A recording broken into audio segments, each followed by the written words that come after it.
and welcome. Well, the world has been talking about the new normal in the post-COVID or rather the COVID scenario, and like everything else, an impact has been felt by each and every sector, and the startup sector is definitely not alone over here. If big companies have felt the impact, even startups have.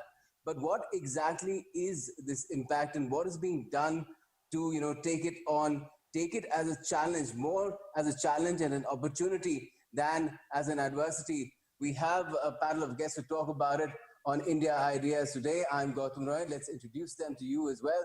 We have Startup India CEO Deepak Bagla.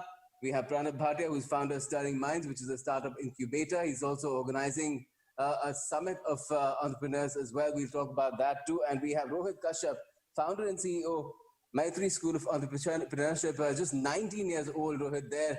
It'll be interesting to hear his perspective as well. But first, to you, Mr. Bagla, there have been surveys assessing the kind of impact there has been of COVID on the startup sector. But just tell us how much can we rely on these surveys? Has Startup India, which is the flagship organization of the government where startups are concerned, has it done an assessment of the impact and how to address it? Gautam, thank you for getting us on the show and congratulations. I think it's a very, very critical topic. Let's just step back a bit. Let's see, India is one of the youngest startup nations in the world, and I'll tell you why I say that. Startup India, if you recollect, was launched by the Honorable Prime Minister on 16th January 2016. So effectively, we are 50 months away, 50 months old or 56 months old. Look what Startup India has achieved so far. We are number 3 in the world in terms of unicorns. In fact, last year, we added a unicorn every month. We are number 2 in the world in number of startups. And I correct you on that one because you had said we are number 3. Yes. And the reason why I'm number 2 is because if you go by all market statistics, we have close to about 60 to 70,000 startups. But of those, only 30-odd thousand have registered themselves with the government. So as a government statistic, I have to say I'm the 3rd largest after UK. But actually, I'm the 2nd largest and I'm number 1 in the world for new startups adding every day. I add over 7 startups every day, and I'm ahead of Israel on that. What is more interesting is that out of 729 districts of India, I have a registered startup with the government in 563 of those districts. In fact, 2/3 of the business queries which I get for Startup India are from tier 2 and tier 3 cities of India. And you know why I'm saying that? The growth engine of India has moved beyond the 4 metros and the 3 other big semi-metros to the small towns and cities where this activity is happening. Why do I tell you this vis-a-vis your question?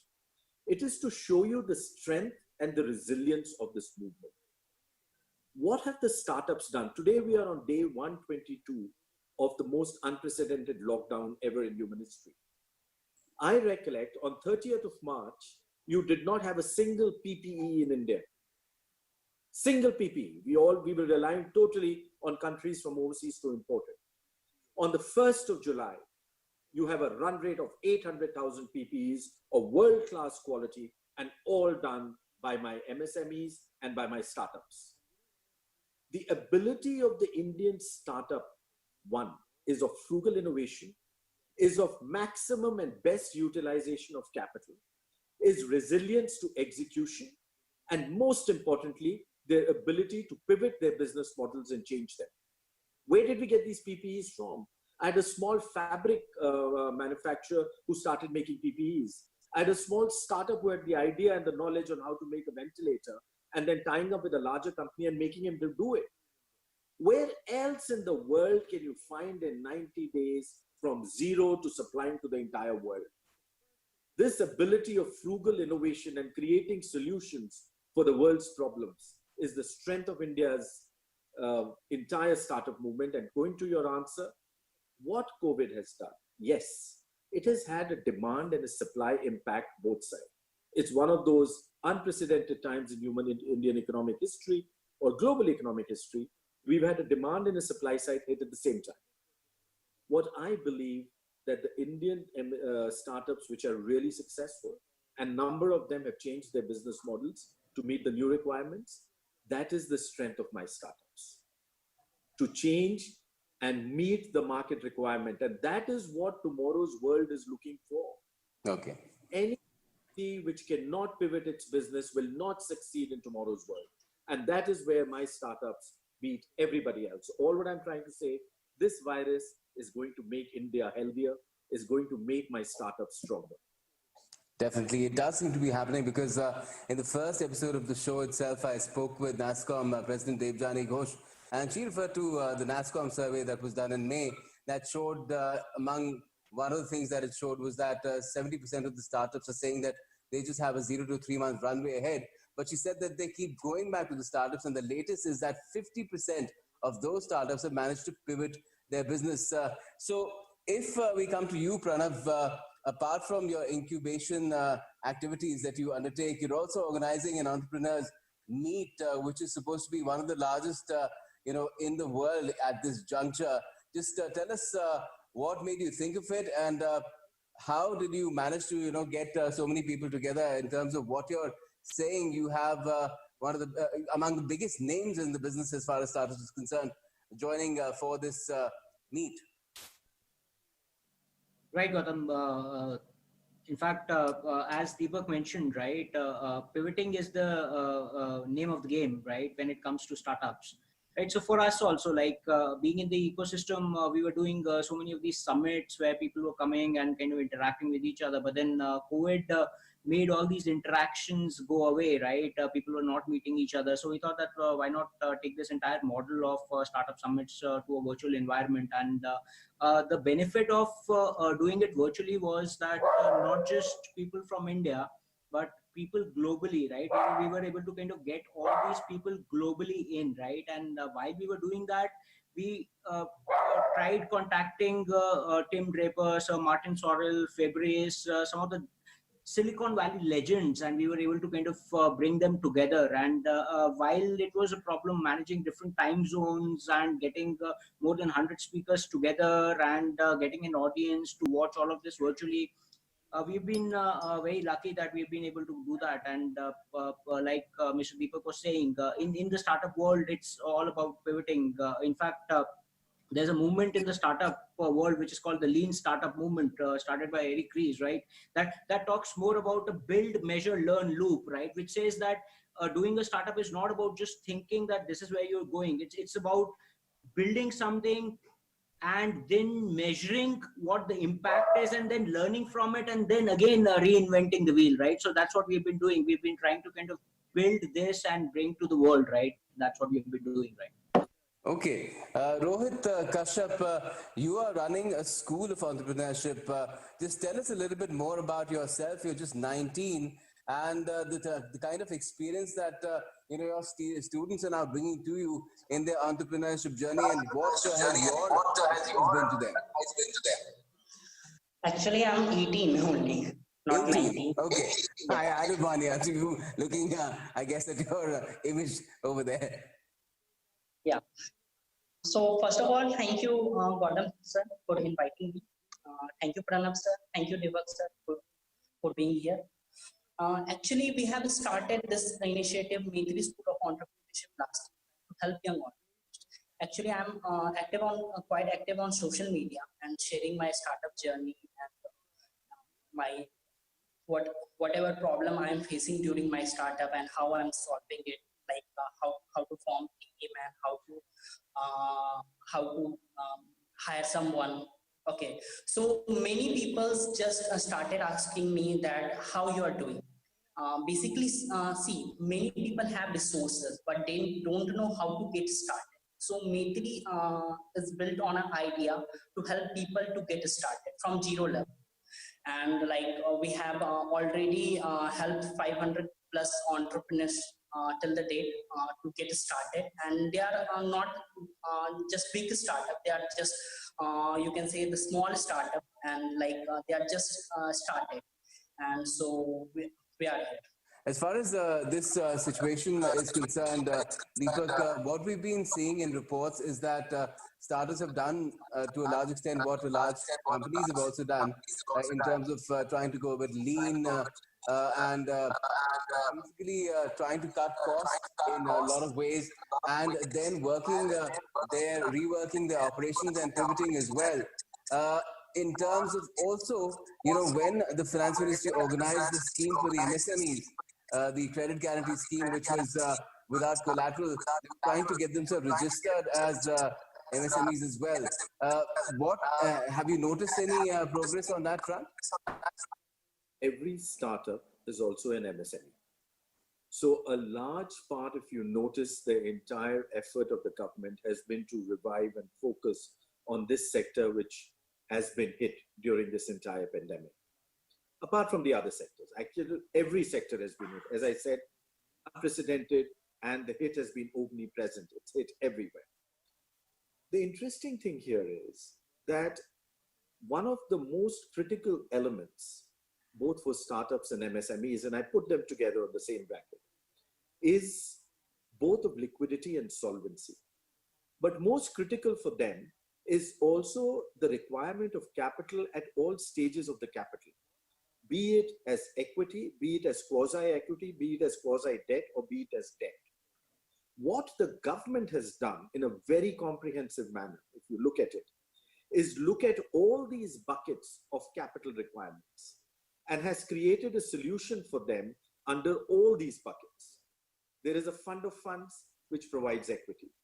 There is another fund of funds, the same one, which can also provide quasi-debt or quasi-equity.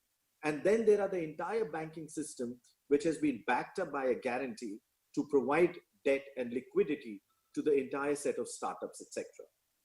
Let me go back, and I think it is such a pleasure when I hear Pranav and Rohit both speak.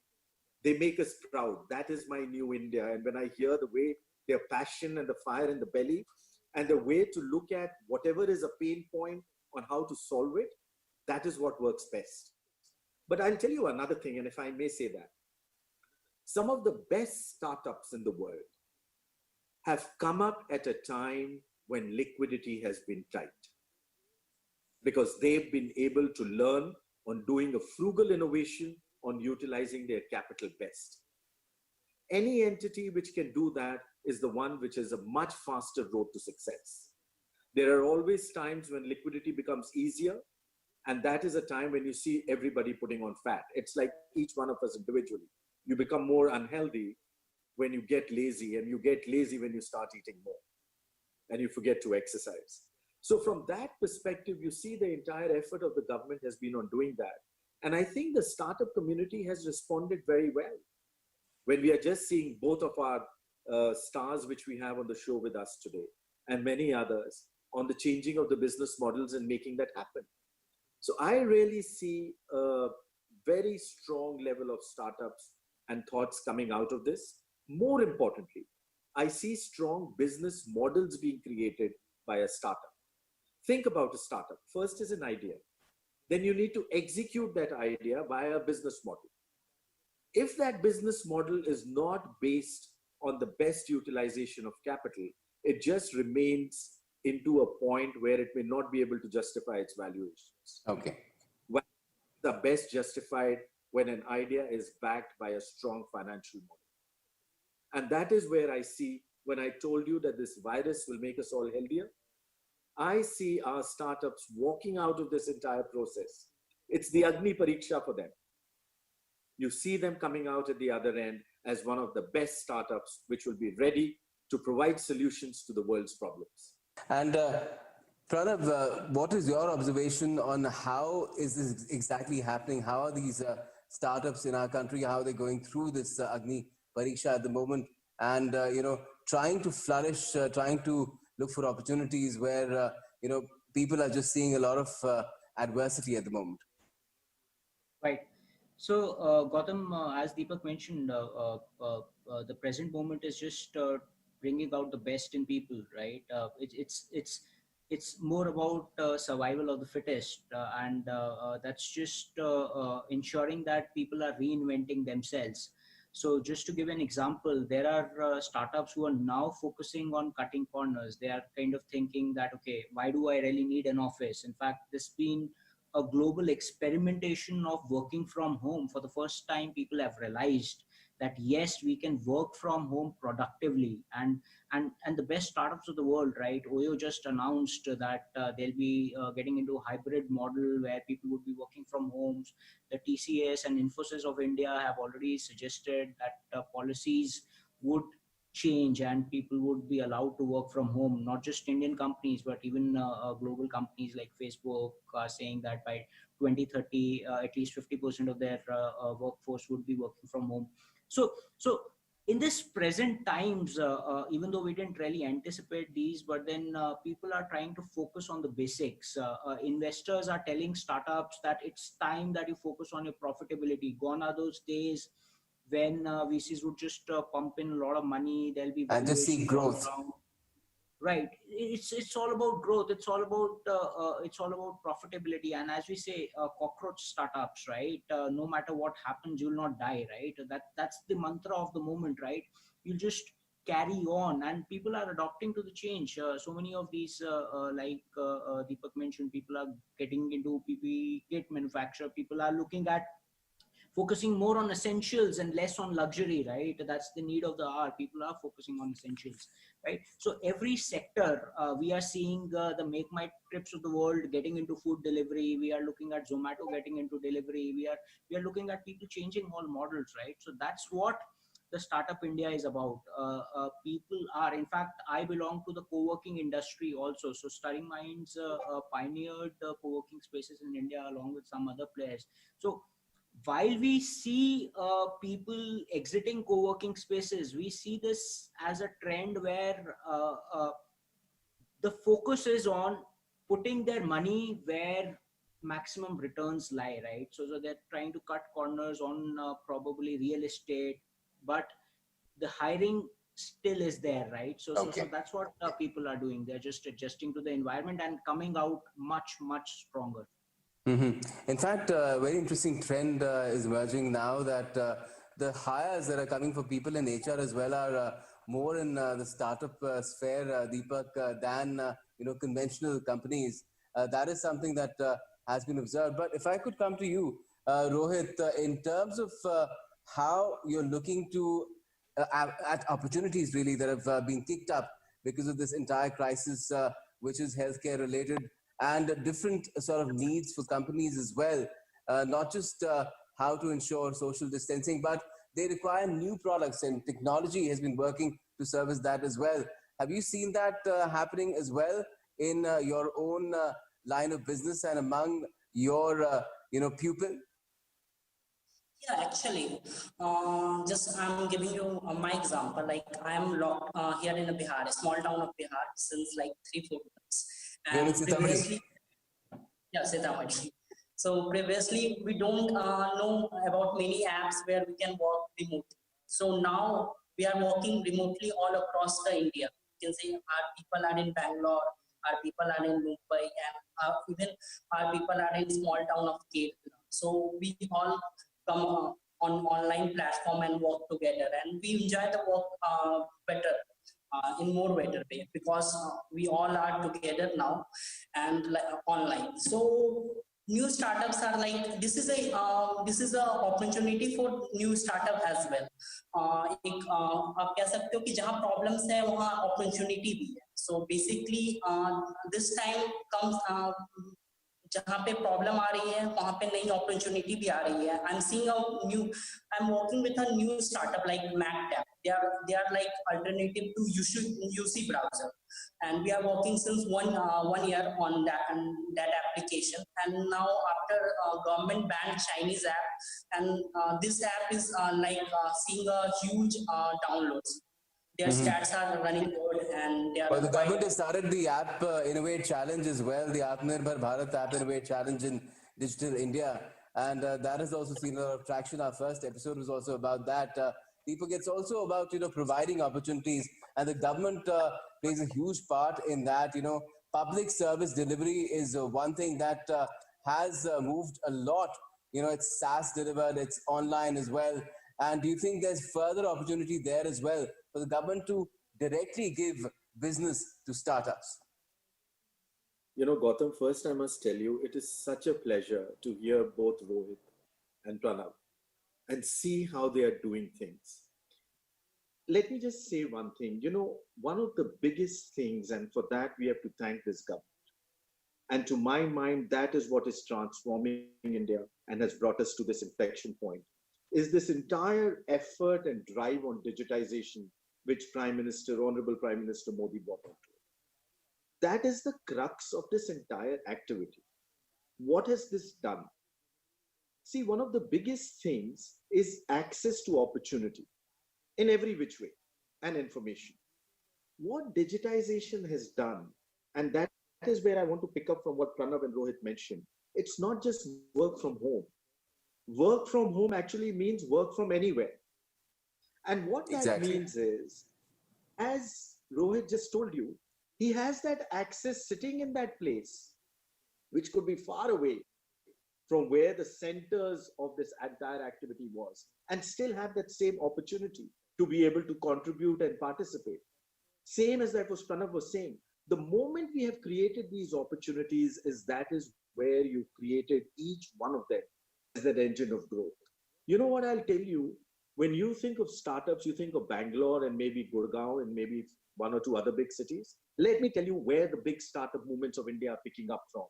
Raipur, Lucknow, Khorda, Ernakulam, Amroha in UP, Belangir in Odisha, Chote Udaipur in Gujarat, Datia in Madhya Pradesh, Firozpur, Punjab, Gariaband, Chhattisgarh, Hingoli in Maharashtra, Mahe in Pondicherry, Saharsa in Bihar, Sirohi in Rajasthan. Why am I naming you all this?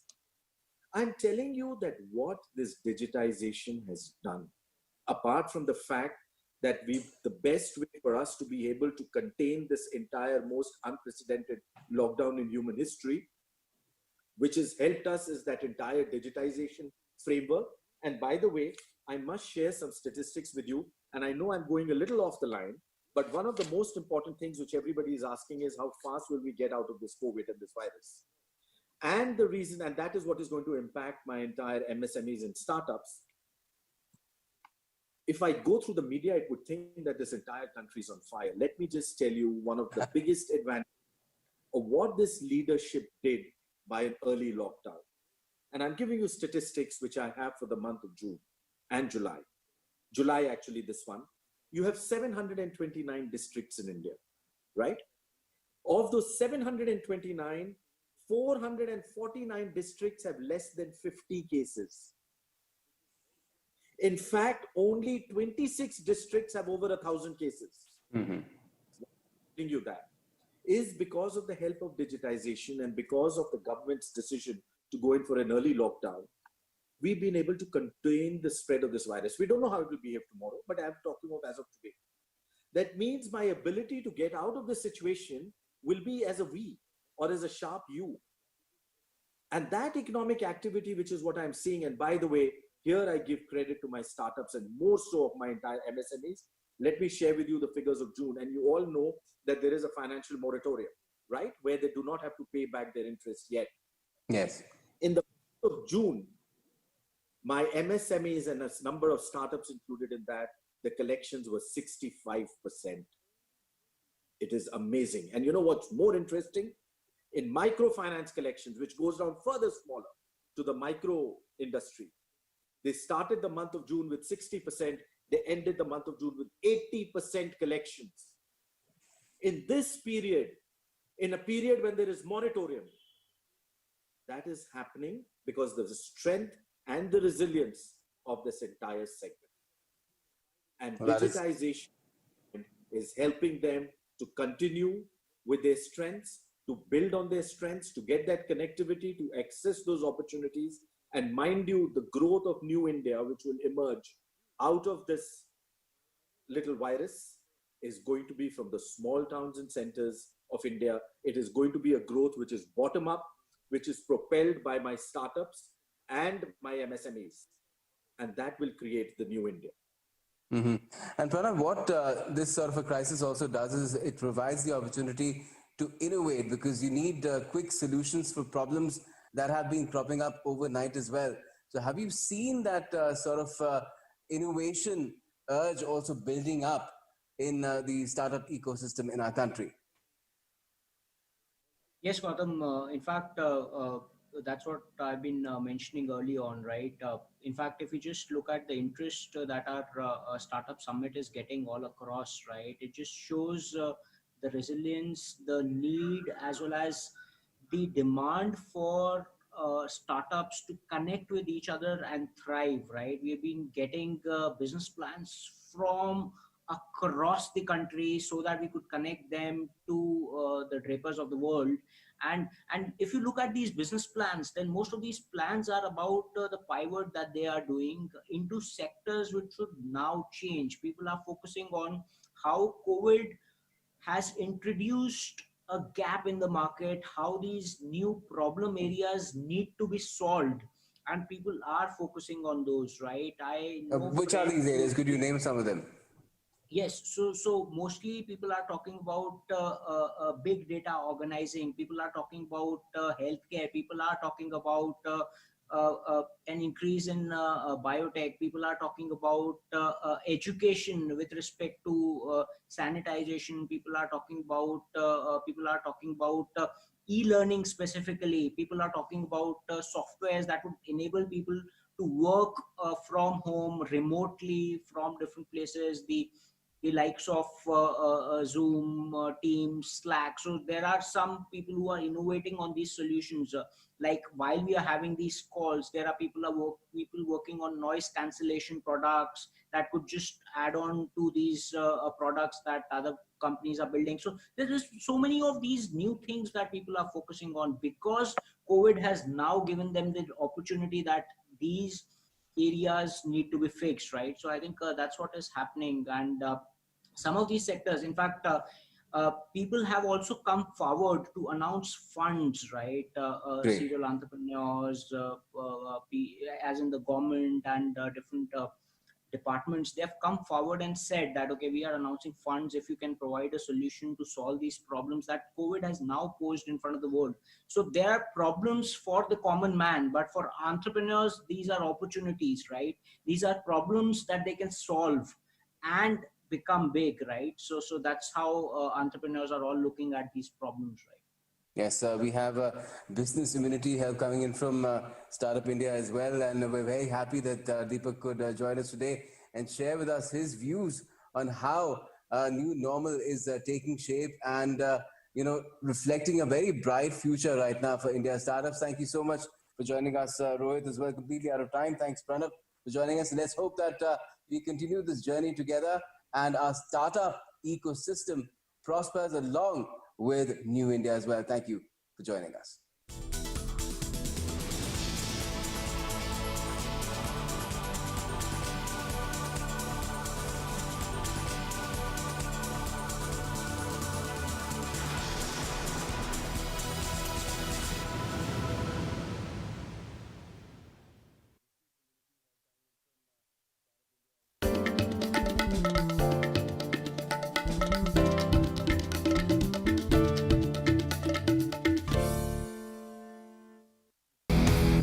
PV Sindhu, India's badminton